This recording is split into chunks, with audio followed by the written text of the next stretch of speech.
2000-2002 batch மாணவ மாணவியர் சந்திப்பும் அதையொட்டிய மருதமலை கொல்லங்கோடு பயணமும். பாலக்காட்டில் நான் ஆசிரியராக பணியாற்றிய மாத்தூர் CFD-VHS பள்ளியில் 2000-2002 ஹையர் செகண்டரியில் வணிகவியல் படித்த மாணவ மாணவியர்கள் ஒரு சந்திப்பு நிகழ்வை 2025 பிப்ரவரி மாதம் 2ஆம் தேதி ஏற்பாடு செய்திருந்தார்கள். தற்போது பெங்களூரில் ஒரு நிறுவனத்தில் பணிபுரியும் அந்த பேட்சில் படித்த ராதிகா என்னை தொடர்பு கொண்டு பங்கெடுக்க வேண்டும் என்று சொன்னார். இதுபோன்ற முந்தைய சில நிகழ்வுகளுக்கு செல்ல முடியவில்லை என்பதால் இச்சந்திப்பையொட்டி குடும்பத்துடன் 2 நாட்கள் பயணத்தை தீர்மானித்தேன். கோவையில் படிக்கின்ற என் மனைவியின் தங்கை மகன் விவேக் படிக்கும் கல்லூரிக்கு இதுவரை செல்ல முடியவில்லை. அங்கும் சென்று அப்படியே மருதமலை முருகனையும் தரிசித்து அருள் பெற்று வரலாம் என்று முடிவு செய்தேன். பிப்ரவரி 1ஆம் தேதி காலை கிளம்பி மனைவியின் தங்கை மற்றும் கணவருடன் மதியம் 1 மணிக்கு விவேக் படிக்கும் சின்னவேடம்பட்டி CMS கல்லூரியை அடைந்தோம். விவேகையும் அழைத்து கொண்டு மருதமலைக்கு பயணமானோம். வழியில் மூங்கில்காடு எனும் உணவகத்தில் மதிய சாப்பாடு ஒரு சிக்கன் ஃப்ரையும் ஆர்டர் செய்தோம். அது ஒரு அபத்தம் என்பதை சாப்பிட்டு பில் கிடைத்த போதுதான் புரிந்தது. 6 சாப்பாடுகளுக்கு 600 ரூபாய், சிக்கன் ஃப்ரை ஒன்றுக்கு 600. இதுபோன்ற பயணங்களில் இதுபோன்ற சிறிய ஷாக்குகள் இயல்புதானே. அங்கிருந்து மருதமலை மலை மேல் செல்ல பேருந்து வசதி உண்டு.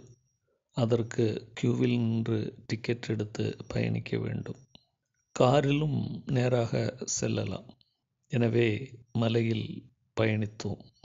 சண்முகக் கடவுள் போற்றி, சரவண துதித்தாய் போற்றி, கண்மணி முருகா போற்றி, கார்த்திகை பாலா போற்றி, தன்மலர் கடப்ப மாலை தாங்கிய தோளா போற்றி, விண்மதி வதனவள்ளி வேலவா போற்றி போற்றி.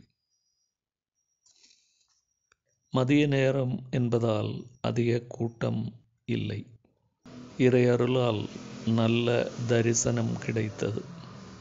துதிப்போர்க்கு வல்வினை போம், துன்பம் போம், நெஞ்சில் பதிப்போர்க்கு செல்வம் பலித்து கதித்தோங்கும், நிஷ்டையும் கைகூடும் நீ மலரருள் கந்த சஷ்டி கவசந்தனை, அமரரிடர் தீர அமரம் புரிந்த குமரனடி நெஞ்சே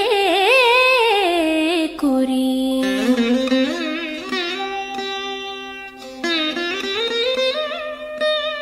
கோவிலில் பிரசாதமாக புளியோதரை பிரசாதம் கிடைத்தது. அதோடு முருக பகவானின் பஞ்சாமிர்தம், லட்டு மற்றும் அதிரசமும் வாங்கினோம். ஒவ்வொன்றுக்கும் ரூபாய் 50 மட்டும். அதன்பின் நேராக பாலக்காடு வந்தடைந்தோம்.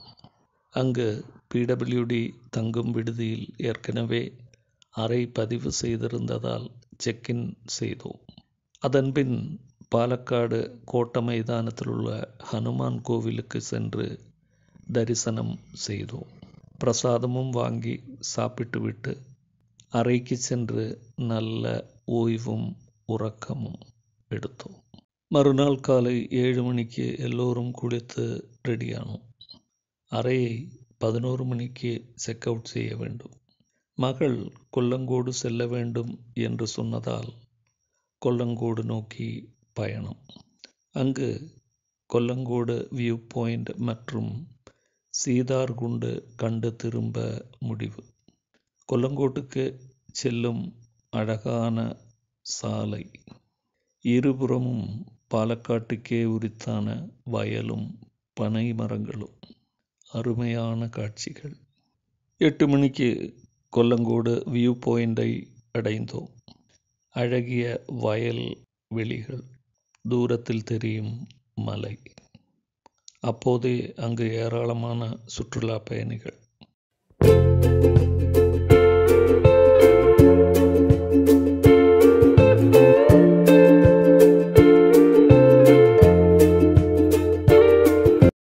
அத்துடன் அதனிடையே எல்லோரது கவனத்தையும் ஈர்த்த ஓடு வேயப்பட்ட அந்த ஒரு ஒற்றை வீடு. அந்த வீட்டின் முன்பே அதன் உரிமையாளர் வேசு அம்மா நின்று கொண்டிருந்தார். அவர் பஞ்சாயத்தில் தன் வீட்டை மேம்படுத்தி கட்டிக்கொள்ள நிதி உதவிக்கு விண்ணப்பித்திருக்கிறாராம். அது கிடைத்து அங்கு ஒரு நல்ல வீடு உருப்பெறலாம்.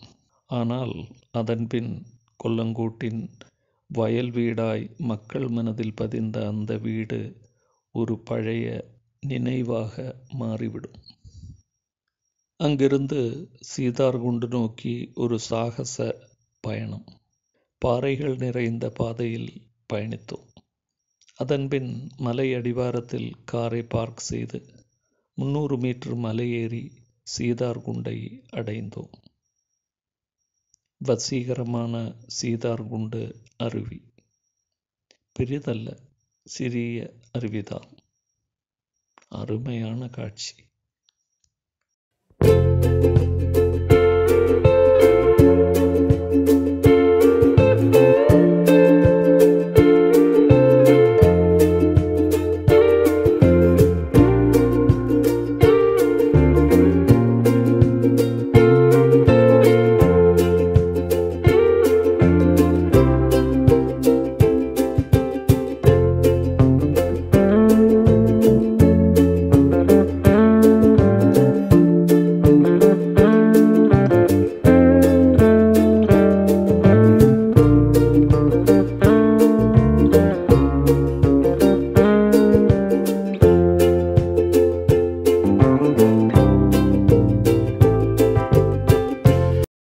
அதன்பின் அங்கிருந்து பாலக்காடு நோக்கி பயணமானோம்.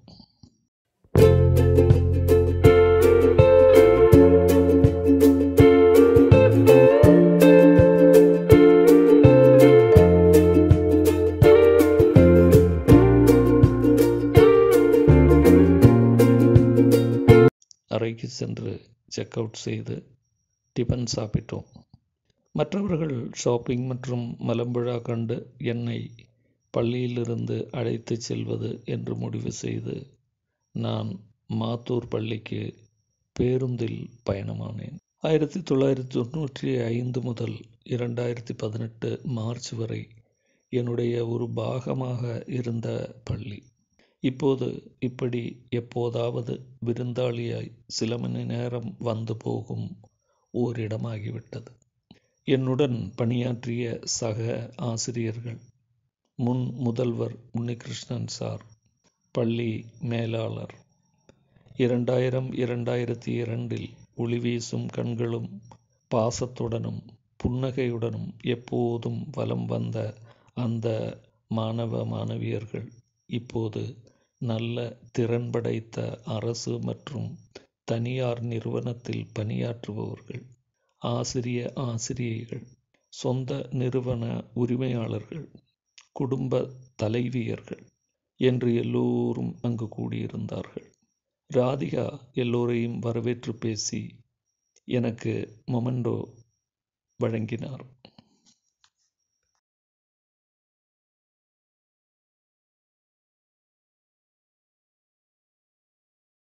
அதன்பின் ஒவ்வொருவரும் தங்களது இனிய அனுபவங்களை பகிர்ந்தனர். மிகவும் மகிழ்ச்சியான தருணம். சிரித்த அவர்களது முகத்தில் முந்தைய பள்ளிப்பருவ முகங்கள் பிரதிபலித்தது. பின் எல்லோரும் உணவருந்தி ஒரு குரூப் ஃபோட்டோவும் எடுத்தோம்.